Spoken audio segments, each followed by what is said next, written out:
আসসালামু আলাইকুম। আজকে আমরা খুবই সহজ নিয়মে একটা কামিজ জামা কাটিং করব। আমি কামিজ জামাটা কাটিং করার জন্য টোটাল 2.5 গজ কাপড় নিয়েছি 16 পানার। তো আপনারা যারা নতুন তারা অবশ্যই এই ভিডিওটি না টেনে দেখবেন। তো প্রথমে আমি কাপড়টা টেবিলের উপরে রেখে সুন্দর করে 2 ভাঁজে ভাঁজ করে নিব। প্রথমে এইভাবে আপনারা টেবিলের উপরে রাখবেন, সমান করে 2 ভাঁজ করে নিতে হয়। দেখেন আমি 2 ভাঁজ করে নিয়েছি। এখন আমি 2 ভাঁজ থেকে 4 ভাঁজে ভাঁজ করব। ঠিক এভাবে 4 ভাঁজ করে নিতে হবে। তো আমাদের বডি অনুসারে 4 ভাগের 1 ভাগ দিতে হয়। তো প্রথমে আমি নিচে দাগ দিয়ে নিতেছি সেলাই মার্জিনের জন্য। সেলাই মার্জিনের জন্য নিতেছি আমি 1 ইঞ্চি পরিমাণ। এই 1 ইঞ্চি বাদ দিয়ে আমরা লম্বার জন্য আমাদের যা লম্বা সেই অনুসারে কাপড়টা লম্বা নিতে হবে।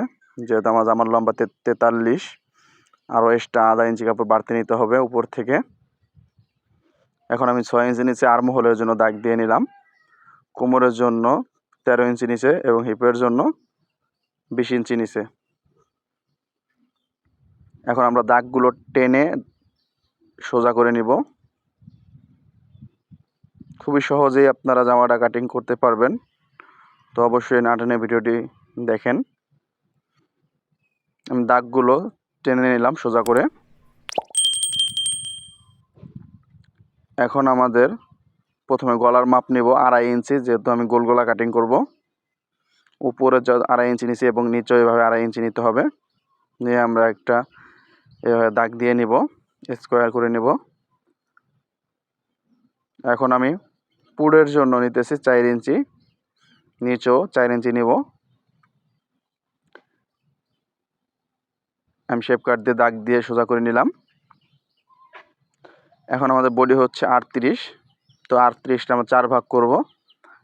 4 ভাগের 1 ভাগ 9.5। কোমর হচ্ছে 34, 4 ভাগের 1 ভাগ 8.5। হিপ 38, 4 ভাগের 1 ভাগ 9.5। এখন আমরা শেপ কাট বডি থেকে এভাবে ধরে প্রথমে কোমরের সাথে শেপ মিলিয়ে নিব। তারপরে কোমর থেকে এভাবে শেপ কাট ধরে হিপের সাথে দাগটা মিলিয়ে নিতে হবে। তো আমাদের 38 ইঞ্চি বডির জন্য আমি 23 ইঞ্চি ঘের নিতেছি, 2 ভাগের 1 ভাগ। তারপর আমরা হিপ থেকে এভাবে নিচের সাথে দাগ মিলিয়ে নিব। এখন আমরা আর্ম হোলের শেপ দিব এই কানি থেকে 1 ইঞ্চি উপরে। 1 ইঞ্চি উপর থেকে এভাবে আমরা শেপ দিয়ে নিব। কিন্তু আপনারা কিন্তু খুব সহজেই 38 ইঞ্চি বডির জামা কাটিং করতে পারবেন। যেহেতু আমি গোল গলা কাটিং করব, উপর থেকে 5.5 ইঞ্চি নিচে এভাবে অ্যাঙ্গেল করে ধরবেন। ধরার পর এভাবে রাউন্ড করে নেবেন গোল গলা। এখন আমার জামাটা কাটিং করে নেব। তো এখন আমি মার্কে মার্কে কাটিং করলেই কিন্তু হবে, এবং এখানে আমরা সেলাইয়ের অংশ বাড়তি রাখবো।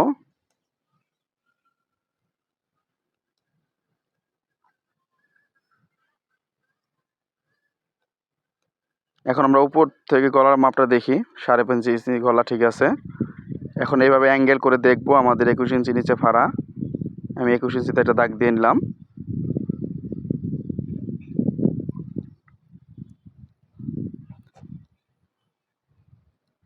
আমরা কোমরও একটা মার্ক করে নিতেছি, এভাবে কাট বসায় নেবেন।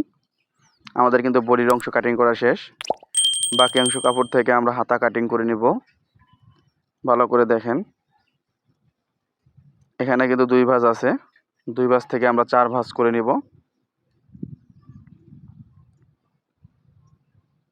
এভাবে 4 ভাঁজ করে নেবেন।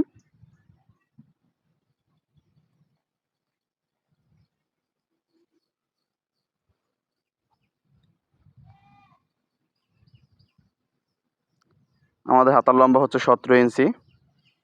সেলাই অংশ বাদ দিয়ে আমরা 17 বেশি রাখবো।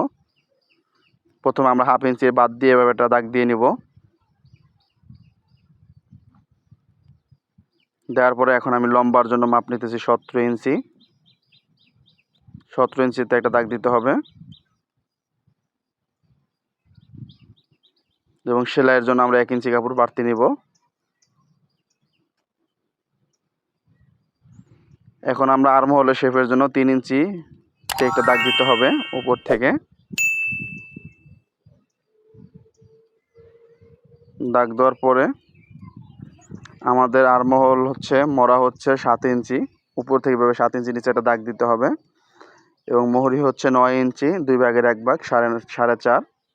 তারপরে এভাবে শেপ কাট দিয়ে একটা দাগ মিলিয়ে নিতে হবে। শেপ কাটে এভাবে সোজা করে আমরা দাগটা দিয়ে নিব সেলাইয়ের অংশ বাড়তি রেখে, এবং আর্মহোলে শেপটাও দিয়ে নিতে হবে। তো খুবই সহজেই কিন্তু আপনারা এই জামাটা কাটিং করতে পারবেন সিম্পলভাবে। তো অবশ্যই আমাদের সেলাইয়ের অংশ কিন্তু বাড়তি রাখতে হবে। এখানে আমরা একটা কাট বসাই দেব।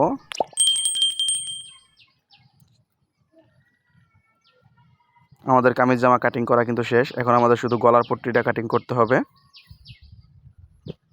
এভাবে আমরা 4 ভাঁজ করে নিব। 4 ভাঁজ করে পট্টির অংশ নিচে রাখতে হবে।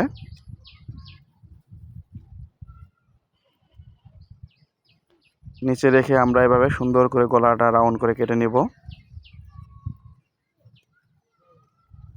আমাদের পছন্দ মতো আমরা পাশ করে কেটে নিব। যদি আমাদের ভিডিওটি ভালো লাগে অবশ্যই আমাদের চ্যানেলটি সাবস্ক্রাইব করবেন, লাইক কমেন্ট করবেন, আপনাদের মতামত কমেন্টে লিখবেন।